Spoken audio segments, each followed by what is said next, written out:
bonsoir. Aujourd'hui, on reçoit Ola. Ola, l'entrepreneur de Wikari, l'un des fondateurs de Wikari. Wikari, bon, c'est une entreprise de logistique. Il va vous en parler tout à l'heure. Voilà, comment tu vas? Ça va, Ça va bien. Ça va, on est là.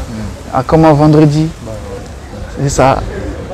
Et le ramadan, ça va? On s'accroche, hein, on s'accroche. Tu sais, le ramadan, quel qu'il soit, nous, on n'a pas de jour de férié. On n'a pas de jour de repos. Ouais. Donc, dans le business, c'est comme ça. C'est pareil. Tu dois tout le temps 7 jours sur 7. Ouais. Attention au burn-out. Non, mais easy. Ouais, on se repose de temps en temps. Les dimanches, on essaie de souffler. De souffler, quoi. Toi, les dimanches. Mais moi, même les dimanches. Non, mais dimanche, toi, tu es un guerrier. Et puis, tu as la force de la jeunesse. Nous, on est vieux maintenant. Alors, présente-toi. Donc, moi, c'est Ola l'entrepreneur. Donc, j'ai 34 ans. Donc, ça fait 10 ans maintenant que je suis dans l'entrepreneuriat. Je suis rentré dans l'entrepreneuriat d'une manière un peu originale parce que moi, c'est plus d'une manière académique. Parce que j'avais un parcours plus... j'étais censé être ingénieur. J'ai un diplôme d'ingénieur.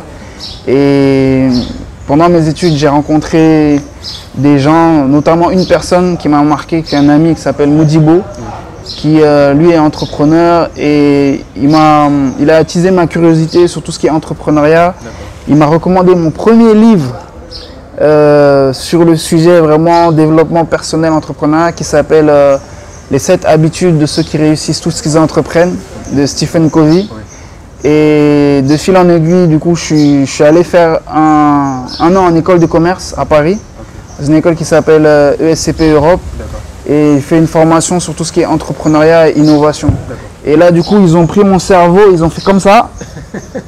Et après, c'était fini. Donc ça, c'était 2011. 2010-2011.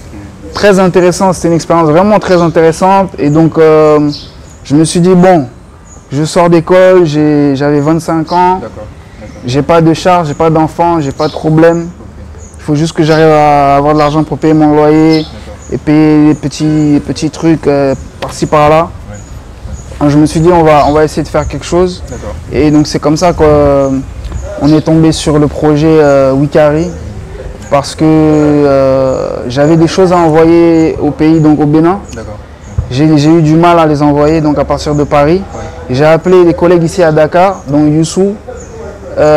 Et je lui ai dit ouais, c'est comment pour envoyer des colis au Sénégal. Et on a discuté un peu. Et comme lui, il était déjà dans le business, il avait monté un business avec Oumariam et Mohamed Ndiaye. Ils avaient un service de livraison pour les entreprises à Dakar, un service de livraison de courrier. Et on a commencé comme ça. Donc moi, en fait, j'envoyais les colis depuis Paris. Et eux, ils réceptionnaient, ils livraient. Et après, c'est ça qui a donné naissance petit à petit à Wikari. Et aujourd'hui, donc on est 3 associés, Youssou, Oumar et moi. Et voilà, on rentre dans la 2022, on va fêter notre 10e année quand même. Waouh! Donc, on a le premier colis, Wikari, c'était 2012, je pense que c'était juillet 2012, je me rappelle, c'est un monsieur sénégalais que j'aimerais tellement rappeler aujourd'hui parce que je me dis mais il était fou ce monsieur. Parce qu'il habitait en banlieue parisienne et il nous a fait confiance quoi. Il m'a remis son colis, il m'a remis un chèque, je me rappelle précisément un chèque de 81 €, ça fait un peu plus de 50 000 et il a dit vas-y. Et moi j'ai pris le colis, je ne savais même pas comment j'allais faire pour l'envoyer. Et voilà, ça c'était le premier colis en juillet 2012 et après on a évolué et aujourd'hui en fait on peut dire qu'on est des créateurs de solutions logistiques et notre mission c'est d'accompagner des petites et des moyennes entreprises dans leur logistique africaine quoi. Donc on est focalisé au Sénégal mais on a aussi des opérations au Mali, un petit peu la Guinée et aussi on est présent au Togo. Et on a beaucoup de flux qui provient en fait de la France et de la Chine. Donc voilà, les États-Unis, on a un peu mis en stand-by. Mais en fait, on peut potentiellement faire des opérations partout dans le monde. C'est juste que nous, notre focus et les flux réguliers, notamment pour le groupage, c'est des flux qui proviennent de France, de Chine et aussi du Togo. Voilà, c'est ça. Mais quelle est l'impression que tu as eue quand ton premier client t'a donné son argent et t'a confié son colis? Je me suis dit, ça y est, j'étais très content, mais aussi un peu affolé parce qu'on se dit, le premier client, il faut tout faire pour le satisfaire. Et en réalité, c'est vrai qu'on est rentré dans le monde de la logistique alors que c'est pas notre monde naturel. Moi, je connaissais rien en logistique et il se trouve que, à part Omar qui s'y connaissait un peu, même Youssou, il ne connaissait pas du tout ce monde-là. Donc on a tout appris sur le tas. Et d'ailleurs, petite parenthèse, honnêtement, il faut se former. C'est très important. Aujourd'hui, en fait, on avait tellement la fougue et on avait tellement faim qu'on s'est dit on peut tout faire, on s'en fout et puis on y va. Et en fait, après, tu fais des erreurs et tu te rends compte que ces erreurs-là qui sont liées au métier de la logistique, je les ai faites parce que ne venant pas du métier, je ne savais pas en fait comment ça se passe. Et donc, on a fait des erreurs, on a perdu du temps sur des choses comme ça. Et c'est pour ça qu'aujourd'hui, on fait attention à bien monter en compétence sur le sujet. Et aujourd'hui, je pense qu'on arrive à faire des opérations qui sont assez complexes. Et je pense qu'on est crédible aujourd'hui en tant que quand on parle de logistique. Donc voilà. Après, qu'est-ce que je disais du coup? À propos du client. Du premier client.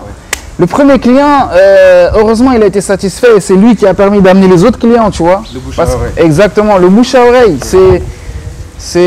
Honnêtement, on a tourné longtemps sur le bouche à oreille parce que quand on est arrivé avec Wikari, on a fait du bruit parce que c'était nouveau en fait. Innovation. C'était nouveau, c'est-à-dire qu'il fallait être fou. Moi, il y a des gens qui étaient dans la logistique avant moi. Je ne vais pas donner leur nom ici, je ne vais pas faire la publicité. Mais il y a des gens qui m'ont dit l'avion, ça ne marche pas parce que l'avion, c'est trop cher. Et nous, on s'est entêté sur faire du fret aérien. Et on s'occupe de ces DDP. Donc, en fait, on s'occupe de la douane, on livre à domicile et tout. Donc, il y a des gens qui disaient que ça ne marcherait pas parce que c'est trop cher. Et après, on s'est appuyé sur les GP. On a fait beaucoup de GP au début. Et aujourd'hui, on travaille avec des compagnies comme CMA CGM, parce que CMA CGM, ils font du bateau, mais ils font aussi de l'aérien. On travaille avec, on a travaillé avec plein de commissionnaires de transport et on charge des palettes de 150 kg ou 200 kg. Et c'est vrai que ça coûte cher, mais après, du coup, on a un service qu'on essaie de facturer en concordance pour qu'on puisse dégager une petite marge. Donc proportionnellement à la rapidité de l'exécution. Voilà, c'est ça. Ça veut dire que, en gros, c'est exactement ça. En fait, c'est comme si tu as trois offres. Tu as l'offre standard où on livre en une semaine et puis en gros, c'est 10 000 le kilo. Tu as l'offre pas cher du tout où là, en fait, on livre en un mois et donc c'est du bateau. Et tu as l'offre hyper rapide, express, où tu peux être livré en 3 jours, 4 jours. Et là, c'est un peu plus cher, là, on facture cher. Mais on n'a pas beaucoup de demandes sur vraiment l'express. Donc voilà, en fait, nos deux principaux produits, on va dire, c'est du groupage maritime, où on livre en un mois. C'est un peu plus long quand ça vient de la Chine. Depuis la Chine, ça peut mettre 2 mois. Et après, on fait de l'avion, où l'avion, ça vient, il faut compter une semaine. Ouais, c'est ça. C'est ça. Mais avec Wikari, pourquoi est-ce que vous vous êtes entêté plutôt? On s'est endetté aussi, Ça, je vais en revenir. Mais pourquoi est-ce que vous avez pensé, comme tous les entrepreneurs, comme tous les innovateurs, tout le monde a fait ça, pourquoi est-ce qu'ils ont échoué? Pourquoi moi je ne vais pas réussir? Comment est-ce que vous avez réussi à vous forger cette mentalité typique de l'entrepreneur? Alors, en fait, il y a deux choses. D'un côté, on s'est dit, ça va marcher, mais en fait, on ne savait pas. Donc, en fait, c'est juste de la curiosité. C'est juste se dire, c'est pas parce que quelqu'un d'autre m'a dit que ça va pas marcher Ouais. que je vais pas essayer. En fait, je vais essayer. Et puis si ça marche pas, au moins je sais, j'ai fait moi-même. Donc c'était juste ça. On était prêt à potentiellement échouer ou changer ou faire autre chose D'accord. si on avait la preuve que le truc marche pas. Maintenant aussi, il y a un autre truc. Oui. Dans la même chose où on est dans un monde où on envoyait des colis, donc on n'est pas les premiers à envoyer des colis. D'accord. Là où on a été un peu innovant au début, D'accord. c'est que en réalité au Sénégal, on est les premiers, et là je peux insister dessus, Oui, oui, oui. on est les premiers à avoir proposé à des gens Ouais. qui habitent au Sénégal, donc à Dakar, c'était surtout à Dakar, Ouais. à Dakar, de acheter des produits en ligne sur des sites de vente internationaux comme par exemple Amazon, Ok. Cdiscount, Ok. venteprivée.com, etc., etc., de faire leurs achats sur ces sites-là Ok. et qu'ensuite ces achats-là, nous on les amène à leur porte à Dakar, on les livre chez eux à Dakar à domicile. Ça n'existait pas avant Wikari. Ok. Donc ça, on est un peu fiers, c'est pour ça que je fais mon malin. Ouais. Mais on était les premiers à faire ça. Ok. Et c'est ce modèle-là qui nous a permis de grandir, ça nous a permis de lever des fonds. Ouais. Et après, là, on a changé parce qu'il y a eu des problèmes, il y a eu plein d'imprévus, il y a eu...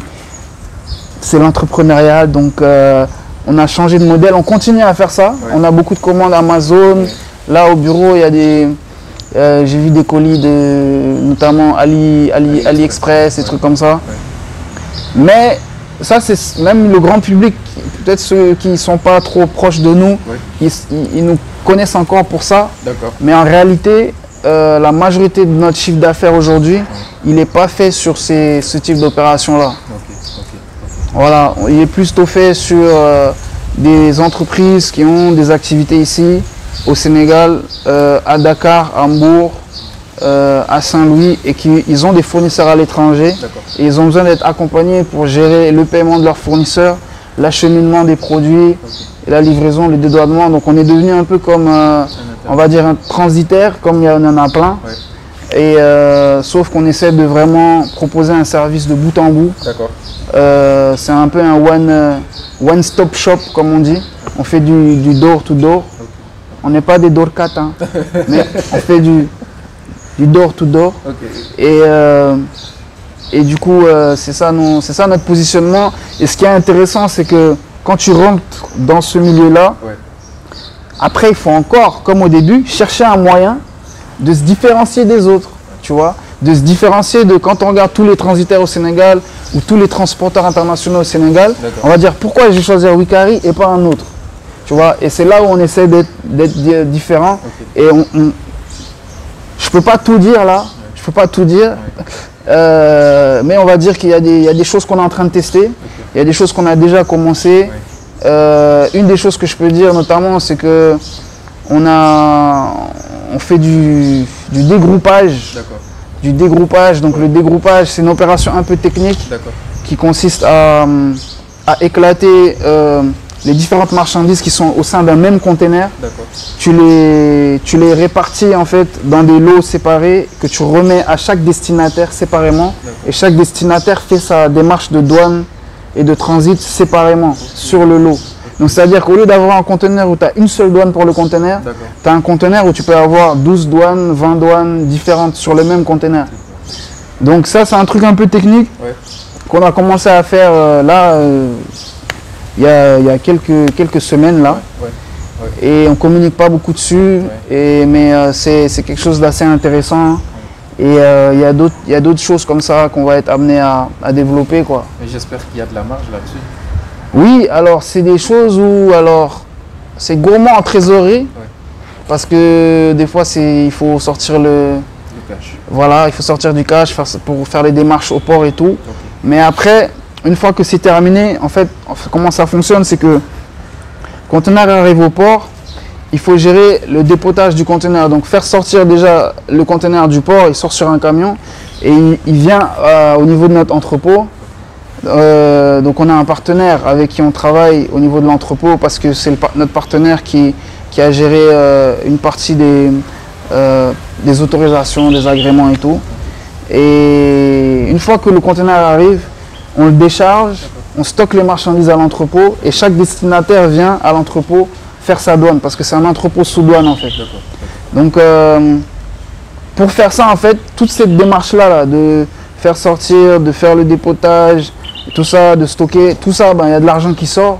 Mais après, au fur et à mesure que les clients viennent récupérer leur colis, nous on récupère, bon la douane, il y a l'argent que la douane prend, c'est pour eux, et nous on récupère de l'argent au fur et à mesure que les gens viennent prendre leur colis, quoi. Leurs colis, bon, là c'est pas des petits colis, hein, c'est des grosses machines ou c'est des palettes, voilà. Donc on va dire que la marge, c'est pas une grande marge, parce que en logistique de toute façon en général les marges sont faibles. Mais si je te dis une marge en fait en pourcentage ça va être petit, mais en somme absolue c'est intéressant, tu vois, parce que je sais pas si tu vois ce que je veux dire. Si tu fais un truc qui fait 10 millions, mais que ta marge c'est 5%, en fait c'est 500 000 que tu as pris. Mais si tu fais une marge de 50%, mais que ton opération c'est 100 000, tu as pris 50% de 100 000, donc tu as pris 50 000, tu vois. Tu capitalises plus sur le volume que sur la rentabilité immédiate. Ouais, en fait, pour être rentable, hein, on est obligé de faire du volume. On est obligé de faire du volume parce qu'on est dans des métiers où les charges sont importantes.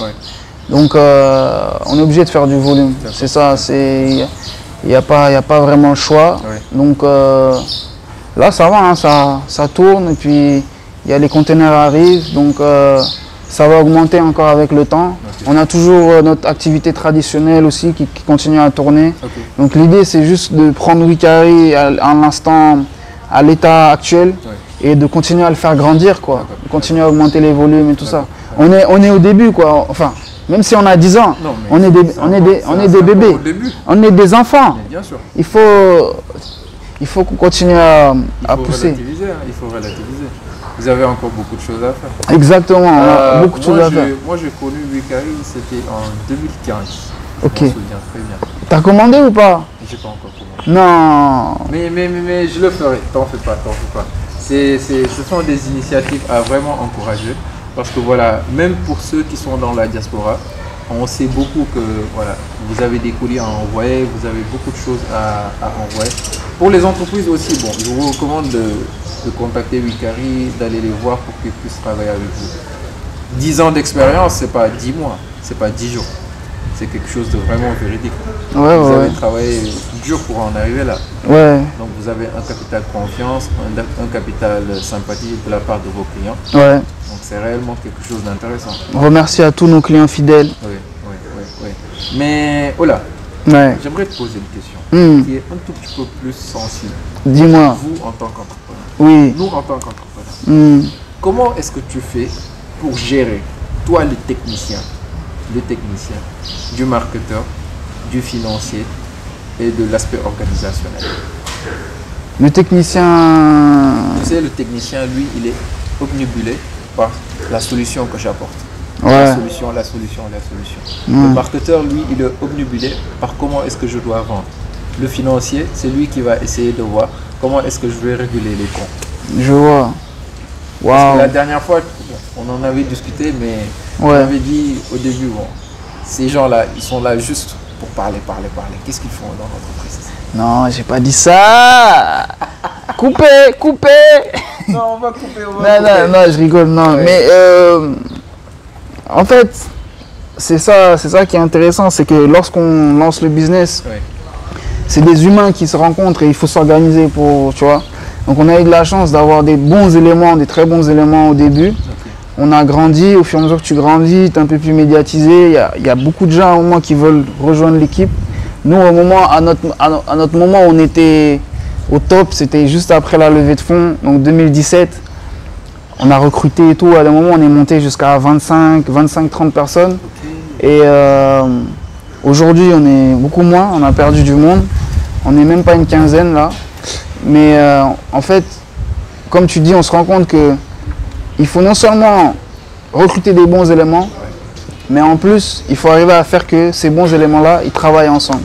C'est un peu comme le football où tu peux mettre Ronaldo, Messi et Sadio Mané dans la même équipe, mais si eux-mêmes, ils ne veulent pas se faire la passe, ils s'aiment pas, ça va pas mal, vous n'allez pas gagner le championnat. Donc en fait, c'est ça en fait. Il y a eu pas mal de challenges organisationnels. Après, si je rentre dedans, c'est un peu technique, mais j'essaie de trouver une réponse un peu sommaire à ce que tu dis. En gros, notre rôle en tant qu'entrepreneur et dirigeant, c'est un peu d'être un chef d'orchestre et de faire que tout le monde se parle. Que tout le monde se parle, parce qu'il y a des gens, ils sont dans la même entreprise, mais il y a des problèmes d'ego. Ils veulent pas se parler, ou bien, tu vois, donc que tout le monde se parle, que tout le monde partage les informations. D'accord.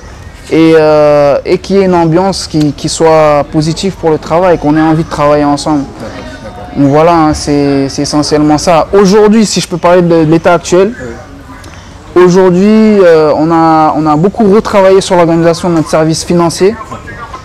On a fait un travail assez intéressant parce qu'on avait pas mal de problèmes de recouvrement, on avait pas mal de problèmes aussi de, comme tu as dit, comme les marges, des fois c'est tendu, si tu te rates sur une expédition et puis tu perds de l'argent. Donc il y a tout ce travail-là qu'on a fait là récemment, donc au niveau des services des finances, la logistique aussi, il y a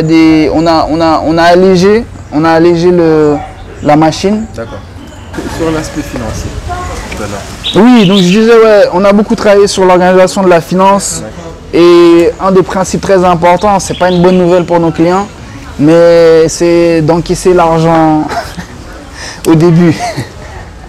Ouais, parce que c'est pour subvenir à tout type de problème. Parce que là, l'aspect financier, pour mon gars, je t'ai dit. Non, toi tu connais, parce que tu connais bien. Autre chose.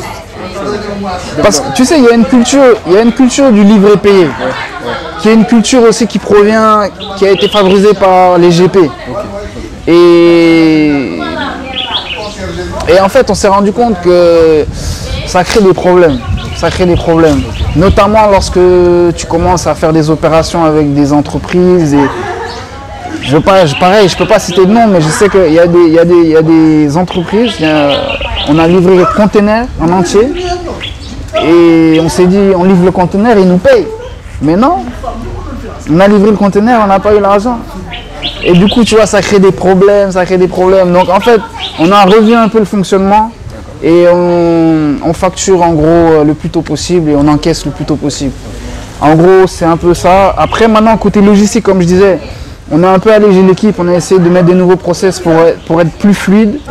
Et ce qui est beaucoup lié à la logistique maintenant, c'est la tech. C'est-à-dire qu'on a développé un système d'information en interne avec notamment petite mention spéciale pour Ousseynou Diop de Harala Tech qui a développé notre système quasiment du début à la fin. Et ça nous a permis de mieux suivre tous nos flux de colis. Et ça nous a permis aussi de prendre une partie du système et de la rendre visible à nos clients pour qu'ils aient un tracking et qu'ils savent où sont les colis. Donc ça a bien fonctionné en 2018-2019. Même jusqu'à début 2020. Et après 2020, Corona est venu, il y a eu des problèmes. On a perdu nos développeurs informatiques. Donc aujourd'hui, à l'heure actuelle, il y a un des maillons manquants de notre organisation, c'est ça, c'est notre équipe tech en fait. Et qui fait que aujourd'hui, ça a beaucoup impacté l'expérience client parce que notre système de tracking fonctionne plus aussi bien qu'avant. Et il y a des problèmes, donc il y a un client pas plus tard que récemment là, il m'appelle, il me dit mais comment ça se fait, je dois vous appeler pour avoir des nouvelles alors qu'avant je pouvais me connecter, j'avais mes informations, bon. Donc il y a ça, donc ça avant la fin de l'année là, on va régler ça, on va le temps de remonter un peu la pente après Corona là, et on va reconstituer une équipe pour gérer ça. Donc ça c'est plus sur le côté tech. Et après, on vient sur le côté tout ce qui est communication, marketing. Et ça, c'est un maillon aussi qui manque actuellement dans notre organisation. Et c'est pour ça que, pour ceux qui écoutent, honnêtement, je pense qu'on a négligé longtemps le marketing. Et ça s'explique parce que, provenant de formations scientifiques, que ce soit moi, Youssou, même Oumar qui, lui, il était plus dans l'économie du transport, tout ça. Donc forcément, des sciences qui sont des sciences, on va dire, dures. Moi, quand je voyais des gens qui me disaient, je suis diplômé en marketing, je les regardais, mais je dis, mais c'est quoi ton travail? Tu sais. Tu sais à quoi? Donc en fait, aujourd'hui, je me rends compte que c'est plus important que tout. J'ai envie de dire, c'est même plus important que la logistique, que tout en fait. Parce que le truc, c'est que tu peux construire un système qui fonctionne bien, avoir des compétences. Et comme je t'ai dit, il y a des choses qu'on fait que les gens ne savent pas et tout. Des choses qu'on sait faire, les gens ne savent pas. Mais si tu ne sais pas communiquer dessus, si tu ne sais pas le présenter à ton client d'une manière qui comprend ce que tu fais et l'attirer vers toi, susciter de l'intérêt et l'amener à prendre action pour payer ton service et pour... En fait, tout ce que tu as fait là, ça ne sert à rien. Tu vois? Et du coup, honnêtement, aujourd'hui, c'est quelque chose sur lequel on essaie de se former. Et on a envie de constituer après une équipe qui va vraiment prendre ça en charge, quoi. En fait, on a beaucoup mis l'accent dans le passé sur le service client. Parce qu'on a remarqué que si on voulait notamment faire concurrence à des GP ou bien même faire concurrence à, j'ai envie de dire des fois des grands groupes comme Bolloré ou quoi, on pouvait amener quelque chose de nouveau, c'est-à-dire de la réactivité dans le service. Et eux, je ne dis pas qu'ils ne sont pas réactifs, mais à un niveau, voilà, un niveau où par exemple toi tu as 100 kilos. 100 kilos pour nous c'est bien, on va s'en occuper correctement. Mais 100 kilos, si tu vas voir Bolloré ou quoi, pour lui, bon, c'est pas sa priorité. C'est du petit commerce. Tu vois? Comme ça qu'il paraît. Donc du coup, on a beaucoup mis l'accent sur ça, sur le service client. Ouais. Et on a un peu mis le marketing. Le marketing, c'était le dernier maillon de la chaîne. Et en réalité, ça aurait dû être le premier.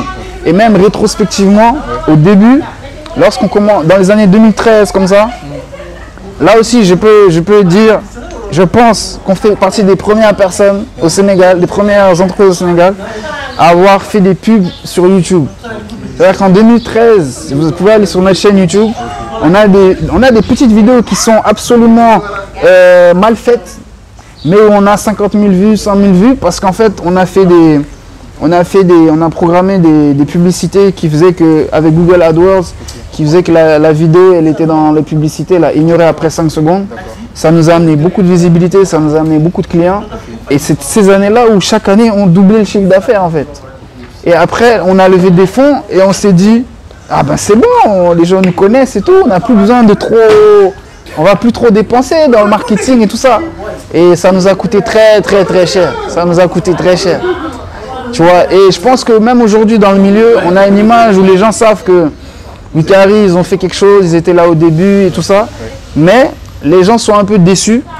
Les gens sont déçus parce que, en réalité, le niveau où on est maintenant, on aurait pu être 10 fois plus loin, tu vois, si on n'avait pas négligé certaines choses comme le marketing, tu vois. Et je pense que moi, je me considère comme étant le premier responsable parce que c'est moi qui devait m'en occuper, tu vois. C'est moi le responsable marketing. Donc, je me suis laissé entraîner dans d'autres problèmes. Et c'est dommage, tu vois. Donc, aujourd'hui, je pense que la priorité pour nous, c'est ça. Hein, c'est continuer à faire le travail sur tout ce qui est logistique, tech et tout.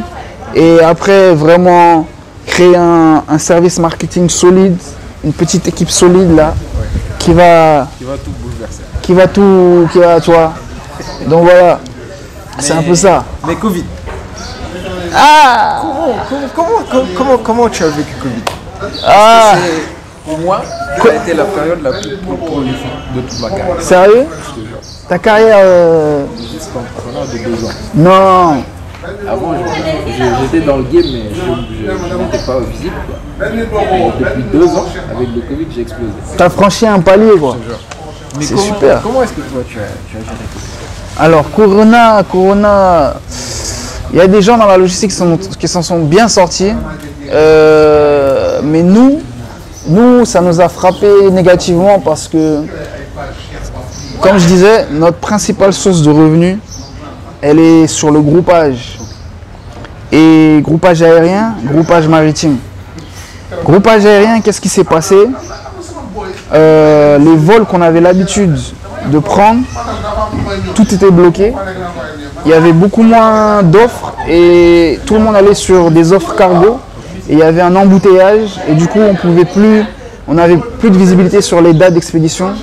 Et avec les clients c'est compliqué parce que tu leur dis quand est-ce que ton colis part, tu ne sais pas quand le colis part, tu sais pas quand. Du coup il y a le premier semestre 2020, enfin à partir de mars, donc on va dire à partir du mois de mars jusqu'à je pense jusqu'à l'été quoi, jusqu'à juillet, août, on n'était pas trop serein quoi. Ça c'est sur le côté aérien et sur le côté maritime, la malchance qu'on a eue. Parce que sur le côté maritime, honnêtement, il y avait une opportunité. Parce qu'il y avait des gens, par exemple, ils n'avaient plus de solution sur l'aérien, mais si tu leur proposes du maritime, tu peux les récupérer sur du maritime, etc. Et ce qui s'est passé, c'est qu'on a changé notre système, on a changé de transporteur, pile, genre début 2020, et on était en pleine réorganisation, même au niveau de notre équipe logistique qui était basée à Paris. Et c'est venu pile au moment où Corona arrive, et donc du coup, comme on est en réorganisation, il y a le temps de réadaptation où les choses ne sont pas aussi fluides qu'avant. Et tu ne peux pas communiquer, mettre la gomme. Et le temps que tu es prêt à communiquer, eh ben, les effets du Corona sont déjà un peu atténués. C'est-à-dire que pour nous, ça a recommencé à être vraiment bien fluide sur le maritime à partir du juillet 2020, juin-juillet. Notamment parce que voilà, on a beaucoup changé nos opérations à Paris et on a continué à faire du flux, à envoyer, mais on n'était pas serein pour communiquer, pour vraiment mettre ça en avant. Donc voilà, et en interne aussi ça a créé des problèmes parce qu'en interne, là où nous on avait l'habitude de se voir tous les jours et d'être tout le temps ensemble, et il y a beaucoup d'employés, beaucoup de gens de l'équipe qui s'entendent bien, tout ça, il y a une bonne ambiance. Le moment où on a dit les gens restez chez vous, là, le télétravail, il y en a qui l'ont très mal, il y en a qui l'ont mal vécu, ça a créé des problèmes de communication en interne. Et nous aussi, en réalité, on a libéré une grosse partie de l'équipe, on a dû licencier des gens. Au moment où il y a eu la première vague, en fin mars, là, on a libéré des gens en fait, parce qu'on n'avait pas de visibilité, on sortait d'une période aussi, fin 2019, on a eu un incident logistique important à Paris. Donc il y avait déjà des petits soucis, on était déjà un peu fragilisés. Et quand Corona est arrivé, on a licencié des gens. Lorsqu'on a licencié des gens en interne, ça a crispé des gens de l'équipe. Il y a des gens de l'équipe qui ensuite on était en télétravail, du coup on communiquait moins et ça a créé plein de problèmes en interne. Donc ça a été pas une bonne année. 2020 c'est notre pire année depuis 2012. C'est la première année de 2020 où on a fait de la décroissance. On n'avait jamais fait une année où on faisait moins bien que la précédente. Et là 2020 on a régressé quoi. 2020 le chiffre d'affaires de 2020. C'est le même chiffre d'affaires qu'on a fait en peut-être 2017. Hein. Ouais. Donc c'est pour ça que 2021 c'est la remontada quoi. En mode Neymar, tu vois. J'espère que vous êtes bon. Ouais, là ça a bien commencé. Ouais, là c'est. Je pense qu'on va faire une bonne année. Hein. Là on est en avril. Ouais, ça bouge bien, ça bouge bien. C'est le plus important. Ouais. L'épisode Wikari est terminé. Ok. Parle-nous un tout petit peu de Ola. T'as plus de questions sur Wikari? Putain, j'ai beaucoup parlé. Vas-y. Non, je pense que ouais, j'ai dit beaucoup de choses. Hein. Bon, je pense que de toute façon, s'il y a des questions, je suis toujours dispo. Hein. Et puis je veux dire même après quoi. Ou bien s'il y a des commentaires, tout ça, tu me dis, je viens, je réponds aux commentaires, tu vois. Y a pas de souci. Non, ouais, d'un point de vue, tu disais plus personnel. Ouais. Mais est-ce que Wikari pour le moment vous recrute? Parce que c'est très important vu la conjoncture. Et j'ai beaucoup de gens Qui veulent lancer, qui veulent le truc. Honnêtement, comme j'ai dit tout à l'heure, hein, là où on doit recruter, c'est côté marketing et com. Donc s'il y a des gens qui sont calés en marketing digital, il faut envoyer les CV. Après, on est en avril. Je pense que c'est à partir du deuxième semestre là qu'on va vraiment... entre juillet et décembre. Voilà, à partir de juillet, tu vois, l'idée c'est d'intégrer des gens et puis de commencer à vraiment envoyer quoi. D'accord. Et même ça, je veux pas le dire à la caméra, mais il y a un truc, notamment suite à la formation où on s'est vu à la formation Investir au pays avec Philippe Simo, dédicace à lui. Il y a un truc, marketingment parlant, c'est plus que du marketing, c'est plus, on va dire, c'est de la communication, mais c'est surtout des choses qui contribuent à construire une marque et à continuer à développer la marque Wikari. Il y a un move, un puissant move qu'on veut faire et c'est là-dessus qu'on aura besoin d'aide quoi. C'est là-dessus qu'on aura besoin de staffer, tout ça. Et donc il faut que ça se fasse là. Il faut que ça se fasse à partir du deuxième semestre. Donc surtout pour les gens qui sont focus sur marketing digital et branding. Exactement. Marketing digital et branding, exactement. C'est exactement ça. Donc, on va prendre l'entrepreneur. Ola l'entrepreneur. Ouais. C'est moi. Alors, comment est-ce que... Qui est Ola l'entrepreneur? Non, Ola l'entrepreneur, en fait, c'est que lorsque on a commencé à travailler dans l'entrepreneuriat, Ouais. il y a des moments où le début c'est un peu incertain quoi. Et le début, je me suis rendu compte que dans les moments difficiles ou dans les moments où il y a une baisse de motivation, parce que c'est des débuts où tu sais pas si ça va marcher, il n'y a pas d'argent qui tombe, tu commences à recruter des gens, tu les payes, mais toi tu te payes pas. Donc dans ces moments-là, moi la musique ça m'a beaucoup aidé. C'est-à-dire j'écoute beaucoup de musique, j'écoute beaucoup de rap, j'écoute beaucoup de... Bon, toutes sortes de musique, mais en gros, je suis un gros fan de rap depuis petit. Et il y a beaucoup de rappeurs qui ils ont fait mes colis avec moi. Quand je faisais les colis là, je préparais les palettes, tout ça, ils étaient avec moi, ils m'aidaient à, tu vois, genre Mick Mill, à l'époque de... Bon, je ne vais pas rentrer dans des discussions rapologiques parce que je ne sais pas si c'est le truc, mais en gros, je suis un grand fan de rap et puis j'essaie de raconter un peu toute cette aventure et de motiver d'autres entrepreneurs en musique, quoi. Donc, je suis aussi rappeur. Et donc, allez écouter, j'ai sorti un projet le 29 janvier, ça s'appelle Afropreneur. Il y a 5 titres et c'est que du vécu et c'est de la musique, quoi.